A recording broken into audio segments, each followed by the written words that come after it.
friends! Welcome back to the Project Return online classroom. I'm Miss Celia, and today we are going to be learning about the basics of poetry. What is a poem and what makes a poem stand out from other types of writing?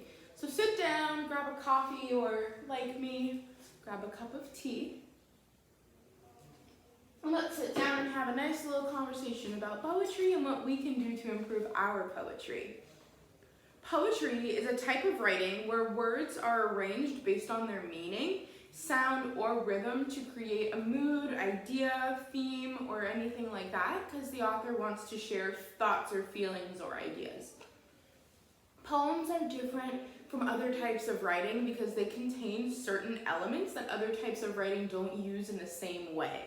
You'll see what I mean by that. There are structural elements that make up a poem. For example, you have to have a voice. What is a voice? The voice is who is talking to you, your speaker. What are they saying? How are they saying it? Who is talking in the poem? Is it the poet? Is it the writer? Or is it a character that they created? A good way to figure out who the voice is coming from or who your speaker is to look for descriptive words that talk about an individual. So, for example, I, me, we, they. Types of words that describe people. That's how you can figure out who the voice in your poem is. Another element is that poems contain lines.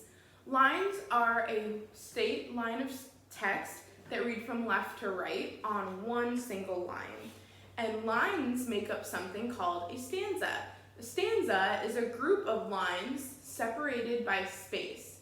So have you ever seen a poem, for example, and it's got 4 lines and then a space and then another 4 lines and then a space? Each of those little paragraphs of lines, 1, 2, 3, 4, makes up one single stanza. Poems, not all, but a lot of them, also have rhyme scheme. Rhyme scheme are patterns of rhymes within the poem, and fun fact about rhyme scheme is that it doesn't always have to be at the end of the line. Some people can do rhymes in the middle of the line. I can't do that, but I'm very impressed by people who can put rhymes in the middle of their lines. Adds a little fun element. Poems with rhymes tend to be more fun and whimsical, and poems without rhymes tend to have a more serious tone. Now, there's usually exceptions to that, of course, but rhyme is something that authors like to play with to invoke a tone or a theme. There's also some common elements with language and the use of language in poetry. For example, a lot of poets like to use something that's called figurative language. Figurative language are phrases or figures of speech that mean something other than what they actually say. For example, a symbol is a type of figurative language. We use a symbol and we say it is one thing, but we don't mean it is literally this. It is used to be compared to something else that they are trying to say. For example, the sun is commonly a symbol of bright, warmth, vibrancy, growth. So a lot of the times when you see a sun written in a poem, it's not literally talking about the sun. It's trying to invoke feelings of growth and warmth and happiness. Symbols are the most common form of figurative language in poetry. So let's go with the sun example. When I say the light is as bright as the sun, that's a little bit of an exaggeration because like I said, sun is a symbol for brightness and warmth, and I'm saying that the light that I see is so bright and so warm that it reminds me of the sun. Another type of figurative language is imagery.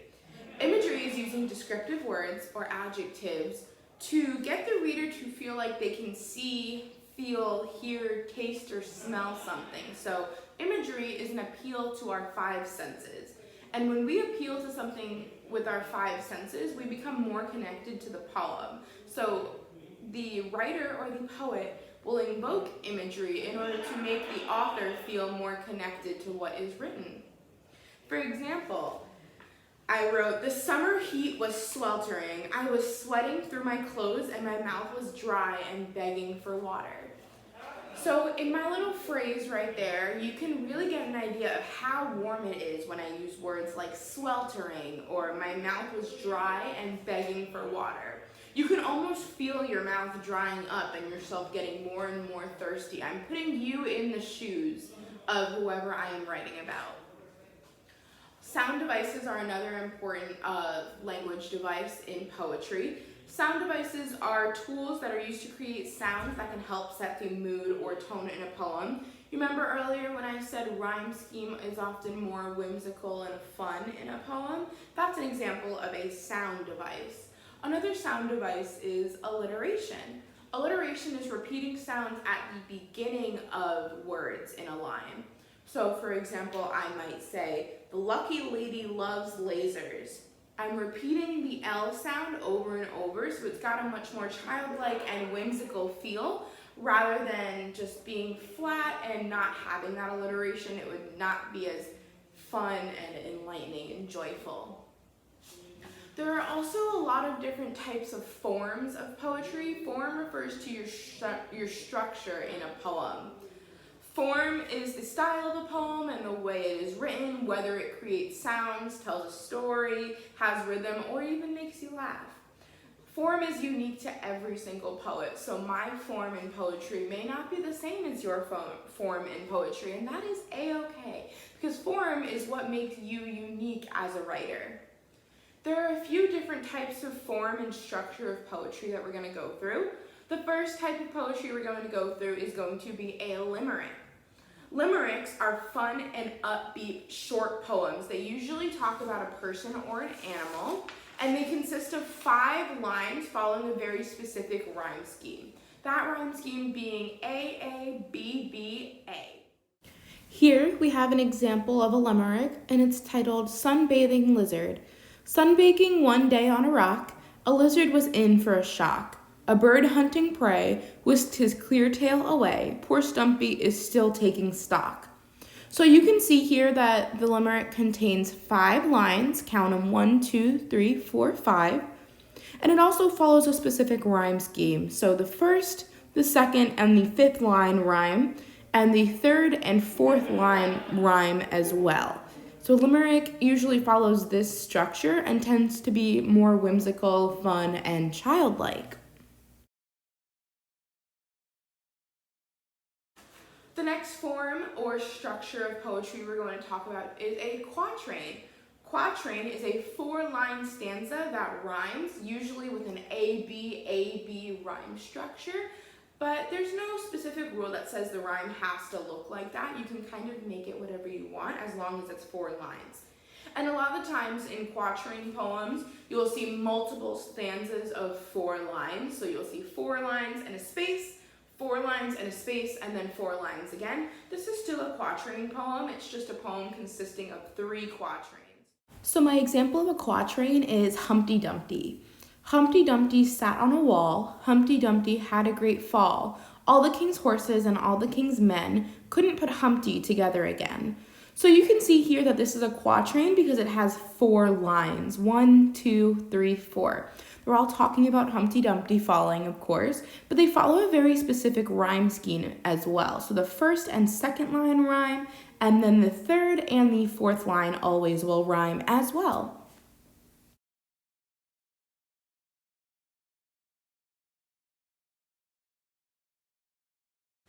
Another type of poetry is called a cinquain. Cinquain, 5 lines, and it follows a very specific structure and pattern. This is one of the strictest types of poetry. So it's 5 lines. In the first poem, you're introducing a noun, so one single thing. In the second line, you're introducing descriptive words, so you'll need 2 adjectives to describe that noun in the first line. And then in the 3rd line, we have 3 action verbs, or action words, which are verbs. And then in the 4th line, we have a thought, which is a short phrase about the lines above. And then in the 5th line, we have something that is a synonym to something stated before. A synonym is saying the same thing, but not saying it the same way. So in our 5th line, we are reiterating what was said previously, just using different words. So this cinquain is about penguins. So it says penguin, flightless, gentle, swimming, flipping, freezing, wandering in the cold Arctic, soft bird. As you can see, it's 5 lines. We're going to go ahead and go through each line individually. First line, penguin. So we're starting with our one thing or our noun. Our second line invokes 2 descriptive words or adjectives, flightless or gentle. Our third line is 3 verbs, swimming, flipping, freezing. Our fourth line is a thought, wandering in the cold Arctic. And our fifth line is one thing that is a synonym, soft bird, because penguins are soft. Haiku is a Japanese form of poetry that consists of 3 lines and follows a very specific syllable pattern. A syllable is the amount of times that your jaw goes up and down when you say a word. For example, if I say the word project return, one way to count the amount of syllables, put your hand under your chin and say project return. Project has 2 syllables. Return has 2 syllables. So altogether it has 4 syllables. So it's the amount of times you need to enunciate specific vowels and consonants in a word. Every word has a different amount of syllables, and haikus stress syllables rather than rhyme scheme or another type of form. So it's 3 lines, the first line consisting of 5 syllables, the second line consisting of 7 syllables, and then the third line consisting of 5 syllables again.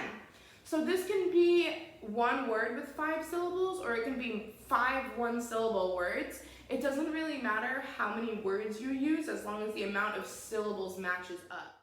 So here we have an example of a haiku. It's 3 lines and it reads, "Shh, here's my secret. Soft petals hide inside me. Coming soon, a bloom."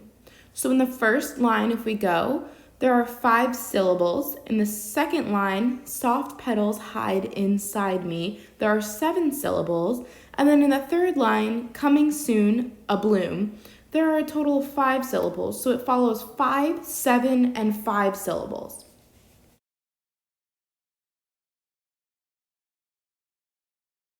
The last type of poetry I'm going to talk about today is called free verse. Free verse is the most loose type of poetry that's out there. There's no rules, there's no set amount of syllables or rhyme scheme or lines that you need to do.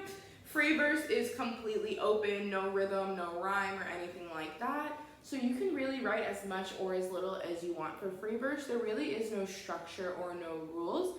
Basically, if you say it's a poem, it's a poem. No one's going to argue with you because it's free verse, right? This is where a lot of people begin writing their poetry. There's a lot more space to explore and a lot different ways that you can play with language here to make it a very interesting and meaningful poem.